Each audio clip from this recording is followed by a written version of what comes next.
안녕하세요. 재테크는 여호수아처럼 데나리온의 김을수입니다. 안녕하세요. 김강주입니다. 와. 대표님, 예.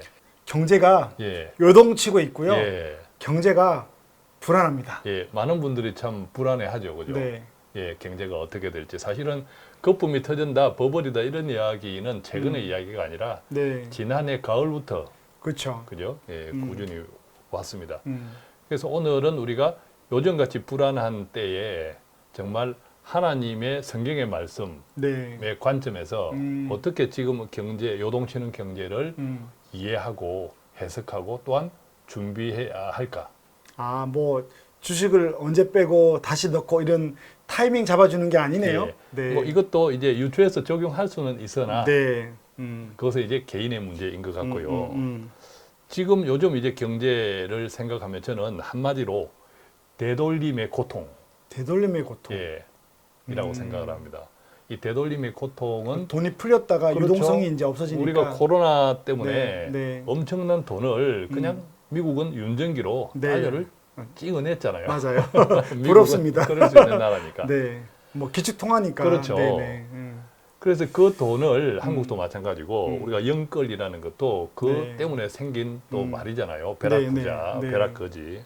그래서 그 돈을 이제 거두어 드리는 거예요. 계속. 음. 그래서는 안 되니까. 네. 그래서는 안 되니까. 그게 되돌림의 고통 시대라는 거죠. 음. 근데 되돌림의 고통이니까 어떤 의미에서는 좀 좋게 생각하면 이게 정상화가 되는 과정이죠. 너무 거품이 많이 꼈다가 예. 이제 정상화되는 과정이다. 맞습니다. 그래서 네. 우리가 개인의 다이어트를 한번 생각해 보면 뭐 그냥 폭식했어요. 너무 기분 좋은 잔치들이 많아서 먹을 때는 행복했어요. 행복했죠. 근데 어느 날 저울에 탁 올라가 보니까 오 네. 마이 갓. 그죠? 그래서 빼야겠다. 얼마나 고통스러워요. 네. 먹고 싶은 거 못 먹고. 지금 그런 시기가 아닌가 생각하는데 그런데 어느 시대에도 환난은 있었다. 특히 내년이 그런 것 같고 그런데 우리가 여기서 중요한 것 어떤 시대, 어떤 시절이라도 위기만 있는 것이 아니라 기회도 옵니다. 그렇습니다. 네. 기회가 항상 같이 있는 거죠. 네, 맞습니다. 근데 기회를 내가 내 것으로 만들려면 준비를 잘해야 되는 거죠. 그죠? 우리가 창세기 1장 36절에 이런 구절이 있습니다. 네. 우리 센터장님 한번 네, 나눠볼까요? 한번 제가 읽어보겠습니다. 창세기 1장 36절 예. 이와 같이 그 곡물을 이 땅에 저장하여 애굽 땅에 일할 7해 흉년에 대비하면서 땅이 이 흉년으로 말미암아 망하지 아니하리라. 예, 아멘. 네, 아멘. 자, 다 알고 있는 내용이죠. 네. 요셉이 옥살이 하다가 네, 다시 옥 밖으로 나와서 맞아요. 예, 바로 왕의 꿈을 해석합니다. 그죠? 결론은 뭡니까? 큰 풍년이 있을 것이고 또 큰 흉년이 있을 네, 것이다. 같이 올 거다. 그죠. 7년 2번 동안. 그래서 네, 풍년을 잘 대비해야 흉년을 이겨낼 수 있다. 네, 이런 이야기를 하고 있는 거죠. 네. 그럼 지금 우리는 그동안 코로나 때문에 돈의 풍년 그러니까 이게 굉장히 아이러니해요. 예. 그죠? 코로나인데 너무 많이 오른 거잖아요. 맞습니다. 사실은 예. 안 좋아야 되는데. 맞아요. 네. 그런데 이제 반대로 이제 흉년이 오고 있는 거죠. 예, 흉년이 오고 있는 거죠. 그래서 이 요셉이 총리가 되었던 그것이 바로 이 사건 때문이잖아요. 그렇죠. 그죠? 이 사건 때문이었는데 그러니까 오히려 위기일 때 네. 요셉은 크게 출세했던 거예요. 그렇죠. 그게 있어서 이렇게 그까지 간 거죠. 그것을 잘 준비했기 활용했죠. 때문에 네. 준비했기 때문에 우리도 마찬가지라고 생각하거든요. 그래서 지금 우리가 되돌림의 고통 이 시기가 의외로 오래 갈 수도 있는데 조금 더 이제 구체적으로 이제 경제 재테크 또 투자에 적용해 보면 원래 정상적으로 보면 네. 코로나 때문에 경제가 그냥 크게 힘들었잖아요. 그렇죠. 기업이 문을 닫았으니까. 네. 그래서 뭐 우리 상공이나 자영업자들도 너무 힘들었죠. 그렇죠. 네. 그래서 우리가 정상적일 때 기업 실적이 정상적일 때를 100으로 본다면 코로나 때문에 올 스톱 하면서 정상적인 100이 아니라 그게 반토막 50으로 그렇죠. 떨어졌죠. 기업 나머지는 실적이. 이제 돈으로 다 찍어 놓은 그렇죠. 거죠. 100에서 50억으로 절반 반토막 네, 났는데 네. 이 갭을 돈을 맞아. 돈을 부어서. 부어서 했는데 네. 이게 너무 오버했어. 그렇죠. 이게 100 정도를 목표로 돈을 부었는데 결과적으로 보니까 맞아요. 150까지 가 있는 거죠. 가 지금. 있는 거죠. 네. 그러면 이제 중요한 것은 돈을 뺄 때 다시 50으로 가느냐 이게 아니라 중요한 것은 돈을 빼는 이유가 네. 기업 실적이 음. 얼추 다시 100 정도로 회복되어 가는 거예요. 그렇죠. 회복되어 가니까 돈을 빼는 거거든요. 그렇죠. 경제가 절대 이유 없이 돈을 빼지는 않아요. 그러니까 기업이 테이퍼링 시작하거나 돈을 회수할 때 예. 이렇게 미래의 경제 성장을 예측할 때 좋아야만 이렇게 가능한 거죠. 그렇습니다. 그래서 미국계 우리가 금리를 올릴 때도 체력이 안 되면 금리를 올리면 이게 경착륙이 되면 다 그렇습니다. 죽거든요. 예. 그래서 이제 아마도 정부나 단국이 음. 기업의 실물 경제가 좋아지니까 예. 조금씩 예. 테이퍼링을 하는 것 같습니다. 맞습니다. 근데 지금 모든 경제가 그렇지만 경제 정책이라는 것이 의도한 대로 안 되는 경우도 있어요. 맞아요. 예, 타이밍 문제라든지 네. 의도한 대로 안 되는 경우도 있고 또 특히 이제 요즘처럼 긴축으로 갈 때는 네. 누가 제일 고통스럽냐 하면 돈 없고 서민들입니다. 네. 힘 없고. 맞습니다. 네. 대출 중단 또 심지어 대출 뭐 이렇게 축소 이것은요 사실은 이제 벼룩 잡겠다고 초가상간 태우는 맞아요. 거잖아요. 이때 벼룩은 투기꾼들. 네. 예, 맞습니다. 그런데 고통은 대다수 네. 서민들이 받고 있거든요. 투기꾼이 잘 잡히지도 않고요. 예, 돈 많은 사람들은 대출 중단하면 예. 그분들은 또 뭐 현금 유동성이 맞습니다. 어마어마합니다. 네. 또 정부도 실수할 수 있잖아요. 네, 맞습니다. 경제주체, 정부, 기업, 개인 이 네, 경제의 삼주체 가운데 가장 실수를 많이 하고 가장 실수를 크게 하는 주체가 정부. 맞습니다. 지금 부동산 정책 보십시오. 네, 네. 가장 크게 해요. 옛날에도 모든 정부, 모든 네. 시대도 마찬가지라는 거죠. 그렇다면 우리는 이 시기에 그러니까 여기에서 핵심은 뭐냐 하면 긴축이 되고 되돌림의 고통의 시대이지만 시간이지만 여기서 핵심은 이유 없이 긴축하지 않는다라는 거죠. 경제가 원래 반토막 났던 경제 기업이 다시 정상화되고 있는 것을 보면서 긴축을 하는 거죠. 그렇죠. 그러면 그 말은 이 흉년을 잘 지내면 그렇습니다. 예. 기회가 온다는. 예, 여전히 지금 기회는 살아 있는 거예요. 네, 네. 기회는 살아 있는데 우리가 다 망하는 길로 가는 건 그렇습니다. 아닌 거죠. 그렇다면 나와 내 가정은 이 기회, 이 위기에서 살아남는 준비. 그렇게 되면 더 큰 기회를 네. 얻을 수 있는 거죠. 마치 요셉이 음, 그 엄청난 위기의 순간, 그 위기를 잘 활용해서 맞아요.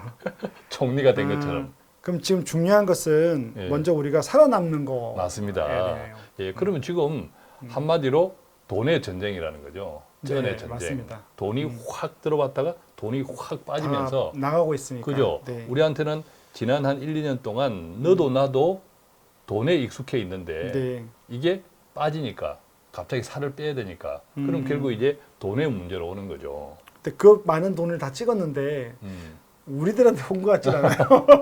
그런데 생각해 보십시오. 내 집이 많이 올랐다? 마치 부자가 된 듯 하죠. 그것 때문에 흥청망청 한 것도 그렇죠. 있는 것 같아요. 부자가 된 듯 해서 네. 그렇지만 내가 쓸 돈은 없어요. 근데 빚내서 쓰는지 돈을 너무 많이 써요. 빚내서 쓰고 네. 그죠? 너무 많이 그냥 써요. 집값 많이 올랐다고. 네. 네.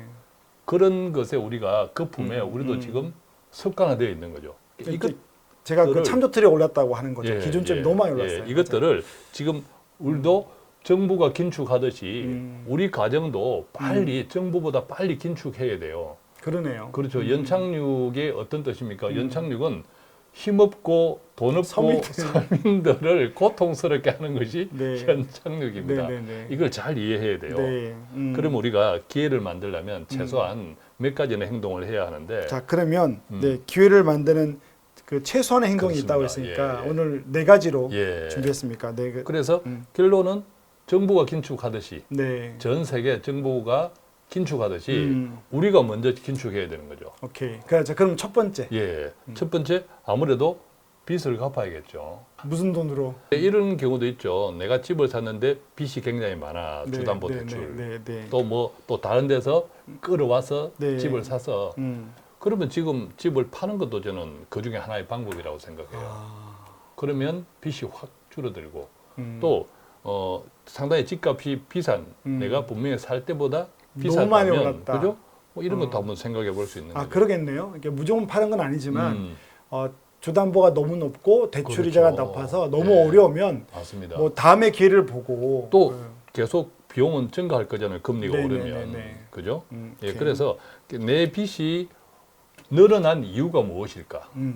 그것이 집이라면 네. 집 때문에 내 빚이 늘어났고 이게 이자라든지 여러 가지 계속 부담이 커진다면 그것을 팔면 바로 해결이 되죠. 예, 잘 근데 못 팔 것 같아요. 우리나라 사람들이 근데 집 못 팔 것 같아요. 일단 자, 우리가 그 애굽의 흉년과 풍년 이 기근의 역사를 우리가 창세기에서 정말 생생하게 이야기하고 있는 것처럼 항상 좋은 것은 아니고요. 맞아요. 또 항상 나쁜 것도 아닙니다. 항상 되풀이 되는 거죠. 네. 예, 되풀이 되기 때문에 정말 생각을 잘 빚이 어떻게 생겼는지 그 생각하죠. 근원을 생각하면서 다시 되돌리는 거죠. 네. 예, 그런 것을 한번 고민해 보시면 네. 좋겠고. 자, 두 번째. 두 번째는 우리 센터장님이 이것은 잘 하는 신용카드인데. 예, 두 번째는 제가 하겠습니다. 그 신용카드를 없애고 예. 그 현금을 쓰자는데 이건 오해가 있으면 안 돼요. 예. 그러니까 저는 제가 늘 이야기하지만 자산에 투자되는 빚은 괜찮은데 예. 소비로 인한 빚은 지지 말자고 했을 때 예. 요즘 사실은 페이 시대거든요. 그러니까 이제 이 말은 대표님의 이렇게 메모했는데 이 말은 막 현금을 잔돈을 내자는 게 아니고 무리하게 빚내서 맞습니다. 예. 신용카드 가지고 주로 할부하거나 예. 미래 내 삶이 안전하다 생각하고 막 소비로 땡겨 쓰지 말자는 거죠. 예, 네. 맞습니다. 네. 우리는 그동안 너도 나도 음. 벼락 부자, 벼락 거지 서로를 한탄하면서 네. 또 서로를 부러워하면서 없는 사람도 벼락 거지가 됐다는 사람도 그냥 자포자기하는 마음으로 그냥 맞아요. 쓰자. 분노의 지출. 그죠? 네. 분노 지출. 또 있는 사람은 장부상 재산이 늘어난 건데 오히려 나는 부자야 맞아요. 이러면서 없는 돈을 막 썼죠. 이런 것들을 빨리 결단해야겠다. 자, 이제 세 번째. 세 번째는 뭐 두 번째하고 연관되는 건데 당연한 이야기입니다. 버는 돈의 범위 내에서 쓰자. 맞아요. 그죠? 마찬가지죠. 미래의 소득을 예상해서 그 가운데 하나는 투자 소득도 있는 거예요. 그렇죠. 실현되지 못한 그죠? 집값. 네. 실현되지 못한 주식. 맞아요. 그죠? 요즘 이제 주식도 아무래도 조정을 받고 있지만 아주 오래전에 샀던 주식들은 지금도 여전히 플러스인 경우도 있거든요. 네. 그죠? 또 소위 이제 요즘은 순환 장세라고 하죠. 워낙에 업종과 산업이 다양해졌으니까 네.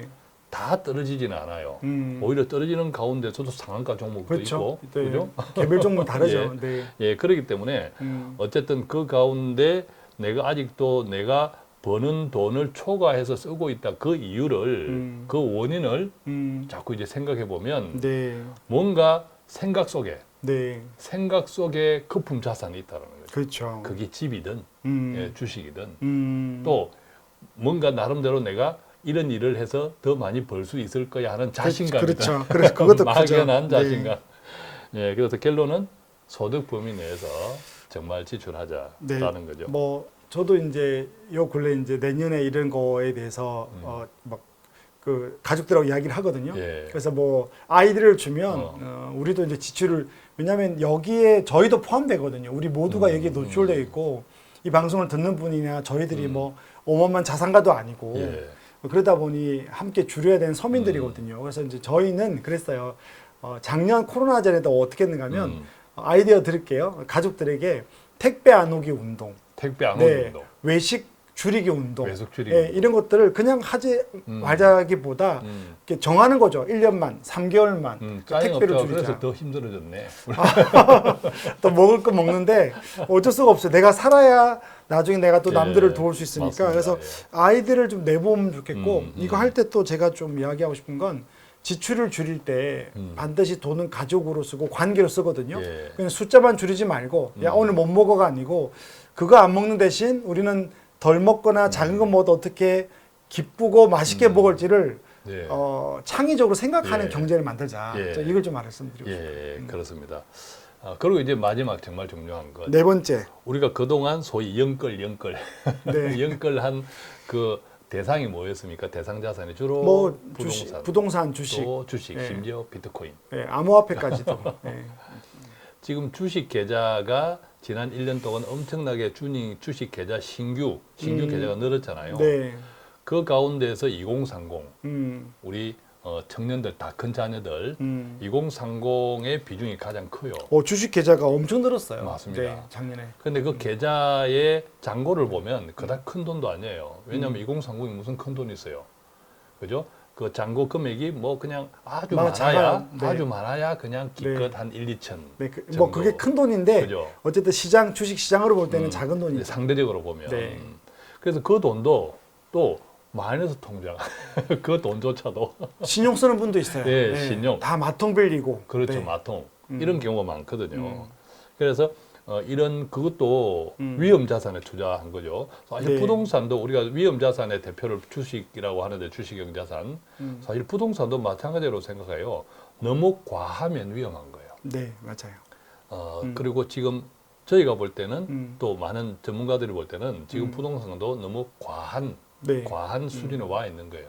이것은 사실은 이것을 이제 투자 자산으로 본다면 네. 또 굳이 꼭 투자 자산이 아니더라도 여기에 많은 내 빚이 있어서 내 일상이 힘들다면 네. 이것도 위험 자산이 되어 있을 수도 있다. 그렇죠. 자, 이것도 정말 냉정히 생각해서 결단하는 게 좋다. 그러니까 결국은 이제 뭐 이거를 우리 유튜브 데나리온 보시는 분들이 부동산도 있겠지만 또 젊은 분 같은 경우는 뭐 부동산 몇 억이고보다는 가능하면 주식이나 이런 걸 하고 있고 예. 또 요즘 만나보면 대출로 많이 하더라. 뭐 그런 것들 정리하라는 거죠. 예, 많이 예. 올랐으니까. 또. 그렇습니다. 네. 예, 그렇습니다. 그래서 물론 우리가 경제 또 특히 투자는 꼭지와 바닥을 그걸 예측하려고 마치려고 하는 것은 네. 그것처럼 어리석은 일이 그건 없어요. 하나님의 영역입니다. 네. 그죠? 네. 그것처럼 어리석은 일은 없어요. 나름대로 적정 가격이다라고 느껴지는 것, 네. 그 수준 이상이 되면 네. 위험해지고 있다라고 생각해야 되고 또 적정 가격 이하로 떨어지고 있다면 나름대로 기회다라고 네. 생각해야 되는데 이때 가장 중요한 것은 적정 가격을 네. 알아차리는 것이 중요한 거죠. 네. 그것은 바로 공부라고 생각합니다. 공부. 그러니까 우리는 끊임없이 관심을 가지고 공부해야 되는 건데 네. 다만 그것을 하나님의 말씀 안에서 또 성경에는 얼마나 큰 통찰력이 있습니까? 맞습니다. 지금 네. 오늘 우리가 나눈 말씀 창세기 1장 36절도 지금 요즘 시대에 너무 엄청난 통찰력입니다. 네. 맞습니다. 엄청난 통찰력인 거죠. 예. 그래서 경제가 불안하죠. 그렇지만 이제 되돌림의 고통의 시간이다. 위기와 기회는 항상 같이 있다. 네. 위기이지만 이것을 잘 준비한다면 오히려 더 큰 기회를 네. 맞을 수 있다. 잔치는 이미 끝났다. 네. 잔치는 끝났다. 잔치는 끝났다. 무서워집니다. 한 방에 훅 갈 수 있으니까 네. 우리 구독자분들은 정말 잘 준비하면서 기회를 만들면 좋겠고 저는 우리 센터장님도 마찬가지지만 이 데나리온이 너무 좋은 것은 네. 사실 이런 이야기를 네. 세상의 관점에 세상 사람들하고 이야기하면 여기 어떻게 성경을 맞아요. 이야기하고 네. 또 하나님의 통찰력을 네. 이야기하겠습니까? 똑같은 이야기라도 맞아요. 정말 하나님의 말씀 속에서 이런 것을 해석하고 네. 우리한테 적용하는 거 맞습니다. 너무 아멘. 큰 은혜이지 않습니까? 네. 그죠? 아멘, 아멘. 네, 정리를 좀 해보면 네, 경제가 불안하고 잔치는 끝났다는 게 지금 뭐 이 시장이 주는 메시지인 것 같은데요. 예. 저도 돌아보면 IMF 때 뭐 집안에 어려움이 있었지만 어쨌든 경제는 또 회복됐고요. 예. 또 서브프라임 모기지 때 금융 위기 때도 또 한 2년 있으면 회복됐고 그리고 생각해 보면 그 작년 2, 3월 달에 코로나 때문에 우리가 다 죽을 거다 그랬는데 예. 어쨌든 조금 상식이지 않는 돈을 풀어서 또 이만큼 올려놨고 예. 그래서 내년에도 힘들 거라는 이야기를 다 하고 있는데 저희들은 무조건 주식을 뺄까 부동산을 팔까 이런 단순한 거를 넘어서 좀 성경적 관점에서 우리가 어떻게 준비하고 그중에 우리는 빚내서 지출하지 말고 예. 빚내서 투자하지 말고 이럴 때 조금 잘 움츠리고 있고 좀 잘 준비했다가 또 현금 보유를 했다가 또 뭐 내년에 기회가 되면 왜냐하면 시장은 늘 회복하잖아요. 그렇습니다. 예, 그런 기회를 양쪽이 다 있으니까 여러분들이 너무 불안해하지 말고 일희일비하지 말고 하지만 빚내서 뭘 투자하거나 하는 것은 조심해라. 오늘 예. 그렇게 이야기를 듣고 지금은 정말 빚을 줄여야 되는 시대입니다. 네, 그죠? 예, 그렇게 마무리를 하면 되겠습니다. 예, 오늘 또 불안한 경제 속에 우리가 무엇을 해야 될지 좀 말씀 안에 찾아봤는데요. 여러분들이 조금 불안한 시기에 좀 말씀을 통해서 여러분 마음이 평안해지면 좋겠고요. 이런 그 삶에 데나리온이 도움되도록 노력하겠습니다. 예. 감사합니다. 고맙습니다.